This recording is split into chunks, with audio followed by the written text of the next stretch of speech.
যার মধ্যে প্রত্যেকে 5 কেজি করে বীজ এবং 10 কেজি করে মিউরেট পটাশ এবং 10 কেজি করে ডায়ামিনাম ফসফেট সার হবে। নারিকেলের চারা 70 জন এবং 46টি প্রতিষ্ঠান 70 জন চারার মধ্যে প্রত্যেকে 5টি করে চারা পাবে নারিকেলের চারা। স্থানীয় উন্নত জাতের চারা বাংলাদেশ কৃষি উন্নয়ন কর্পোরেশনের মধ্যে সরবরাহকৃত।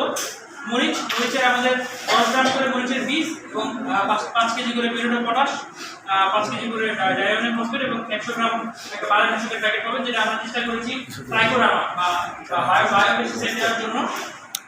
লেবু বাংলাদেশ পরমাণু কৃষি গবেষণা থেকে আমাদের সরবরাহ করা হবে। এটা সম্ভবত জুলাইয়ের প্রথম দিকে চলে আসবে। এটা কাটিং চলমান, বাড়ি বিনা লেবু যেটা সিডলেস যেগুলো দিব, সেটা আমরা দিব 90 জন কৃষকের মধ্যে। তালের চারা একটা অনুমোদন এসেছে, আমাদের 110টি তালের চারা এসেছে। আমরা উপজেলা উন্নয়ন কমিটি সিদ্ধান্ত নিয়েছি যে আমরা 3টি মেজর রাস্তাতে এবং এটার রক্ষণাবেক্ষণের দায়িত্ব থাকবে সবকিছু সহকারী কৃষি অফিসার এবং ইউনিয়ন পরিষদের। গ্রীষ্মকালীন সবজি এসেছে আমাদের 90 জন এবং আমের চারা এসেছে 46 জন, যে প্রত্যেকে 5টা করে আমের চারা পাবেন।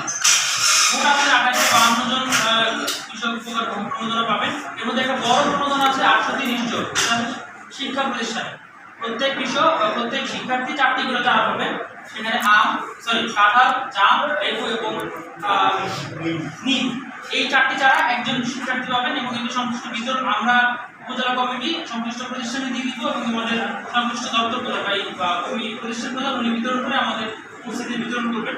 এটার মাধ্যমে আসলে এখন বৃক্ষরোপণের সময় আমরা আসলে জাস্ট ইনিশিয়েট করতে যাচ্ছি। আমরা উপজেলা কৃষি প্রশাসন কমিটি জানাতে যাচ্ছি যে এইগুলো আমাদের রোপণ করার সময় আমাদের পক্ষে কিন্তু এত সবাইকেই এই চারা দেওয়া সম্ভব না, বীজ দেওয়া সম্ভব না। আমরা জাস্ট জানাচ্ছি যে এটা এখন সময় এবং এখন করারই